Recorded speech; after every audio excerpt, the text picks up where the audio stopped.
continent known as Magmel suddenly appears out of thin air. Lush with wildlife and all manner of natural resources, explorers from all over journey to this new frontier in search of riches and fame. However, Magmel is dangerous and unprepared adventurers are all too easily wiped out. Individuals known as anglers, search and rescue specialists are sent to retrieve these fallen explorers. Despite their skill, Inyo and Zero run a failing angler business. Crix, a young boy with a terminal illness, hires Inyo to search for his missing brother called Cunurus. He explains that his brother and parents journeyed to Magmel to search for the tear of Epona, an item that may cure him. However, they were too conceited and only his brother returned. Undeterred, he continued to train and eventually gathered a new group of adventurers to return to Magmel. Inyo takes Crix to the Bodoka Mountain Forest in the 6th Ward of Magmel. As they explore the dangerous mountain, Crix recalls that the Epona fruit is known to boost physical capabilities to extreme levels. But Inyo reminds him that the reason why it is known as the tear of Epona, it only blooms atop a mountain of corpses. Crix expresses his dream of becoming an adventurer after he is cured, aspiring to be a latcher, a person capable of materializing their thoughts into reality, which is precisely what Inyo is.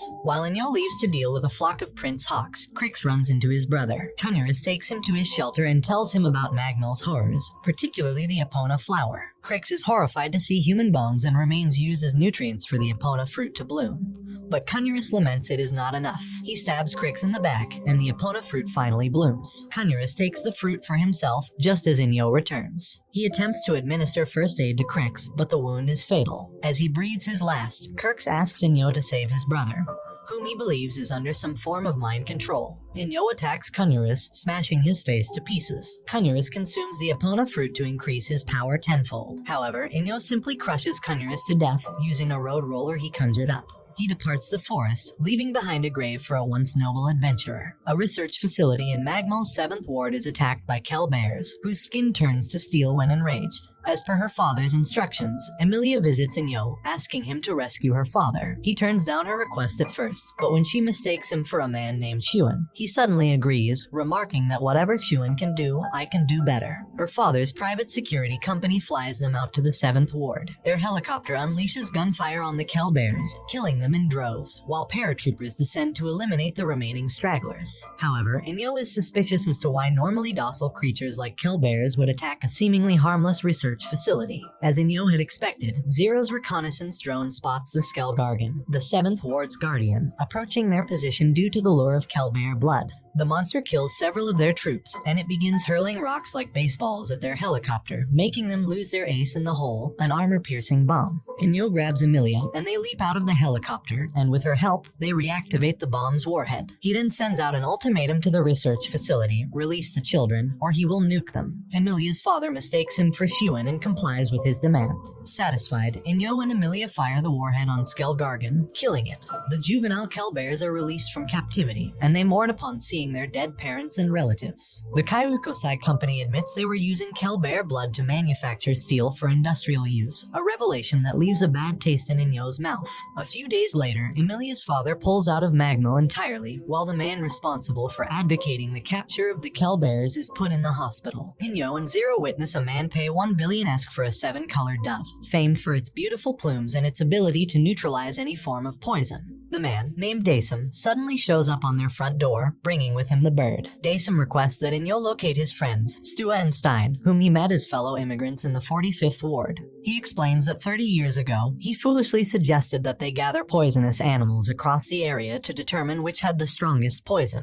Tragically, his friends were poisoned, but he survived after cowardly running away. He kept quiet about the truth all these years, and now he wants to make amends. Inyo agrees to help him and accompanies him to the 45th Ward. After fighting off a venomous insect, Daisum recognizes a mark on a tree which he and his friends made to avoid getting lost. They stumble upon the cave where they conducted their little experiment. He inserted a worm, Stua inserted a scorpion, and Stein inserted a bat. He smashes the jar they used out of spite, but suddenly, Stua and Stein appear, having fused with their respective animals. The two initially fight out of instinct, but they grow to recognize who Daisum is. He excitedly wants to use the dove to cure them, but Inyo says that restoring them to their original selves is impossible without killing them, since they now depend on the monster blood to survive. Stua and Stein walk them back to the marked tree and bid each other farewell. Daisum chooses not to use the dove and releases it, remarking that it is enough that his friends are still alive. Later, Daisum announces in a press conference he plans to set up a foundation to help aid those who lost loved ones in Magmel. He oddly chooses a pudding factory to raise funds, as suggested by Zero. Inyo and Zero witness a speech by Belina, a purported miracle worker who has journeyed to and returned from Magmel a staggering 8 times. As she announces her 9th trip, Inyo remarks that she is no miracle worker, but a bloody Maria. Zero curiously spies on Belina, but she is unnerved when she is discovered.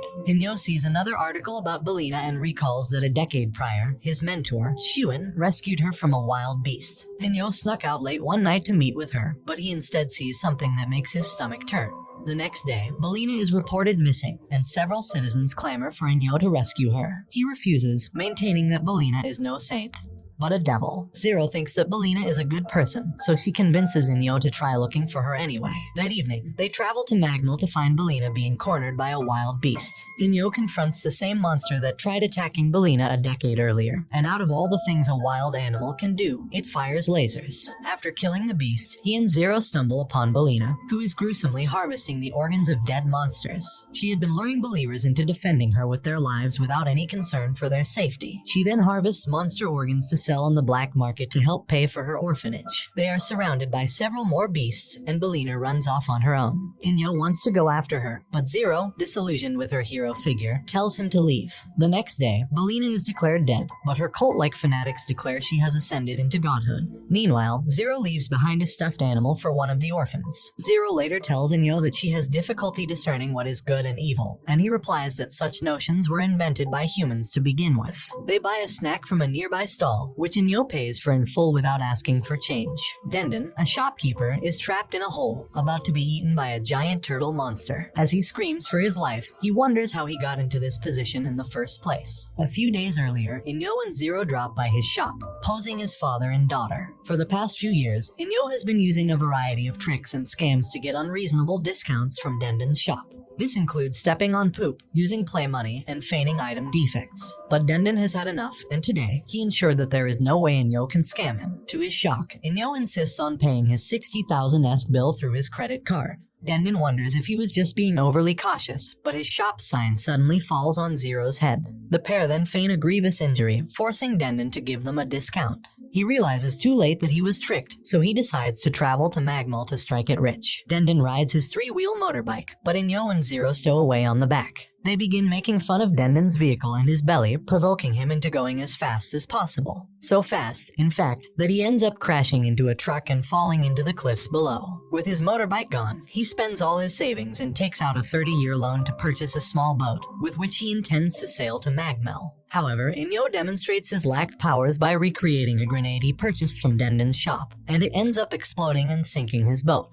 At his wit's end, Dendon attempts to fly by a glider to Magmel, but he realizes too late that he has no idea where it is. Inyo gives him a helping hand by propelling his glider forward, causing him to crash into a hog truck bound for Magmel. Back in the present, Dendon is still stuck in a hole and regrets leaving behind the comfort of his shop. Inyo shows up just in time to save him, calling Dendon his friend. As they return home, Zero remarks that she cannot wait to shop again. After watching some cat videos, Zero asks Inyo if they can have one as a pet. He refuses, saying that cat videos are a government conspiracy to keep workers tame and in check, while flat out saying he hates cats. Zero notices his hat has cat-like emblems on it, and wonders what its significance is. Inyo explains that years ago, he used to live with Shuin in the wilds of Magmel. Shuin kept to himself and refused to give Inyo any dangerous tasks, especially since he is still haunted by the death of his family. After Inyo rescues a small beast, he names it Toto. Both he and Shuin grow attached to Toto, prompting Inyo to craft small badges in its image, while Shuin makes Inyo a hat as a gift. Inyo and Toto become inseparable, spending all their time together bonding and playing. One afternoon, Inyo stumbles upon a poacher trapped in his own bear trap.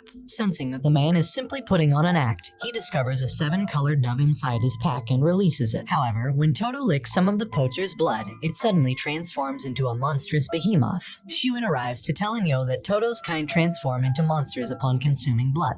He creates a sword to kill Toto, but Inyo insists on doing it himself. Toto is incredibly powerful, but it hesitates to attack Inyo upon seeing its old collar on the ground, giving Inyo an opening to kill it. The incident is a harrowing reminder to Inyo that Magmel is not a kind place, and it has left an indelible mark on who he is now. A girl then bursts into their office, crying that her pet, Luca, is missing. Inyo smiles and offers to help her find it. And this brings the anime to an end. Don't forget to like and subscribe if you enjoyed, and turn on the notification bell so you never miss out on another video. Until next time, take care.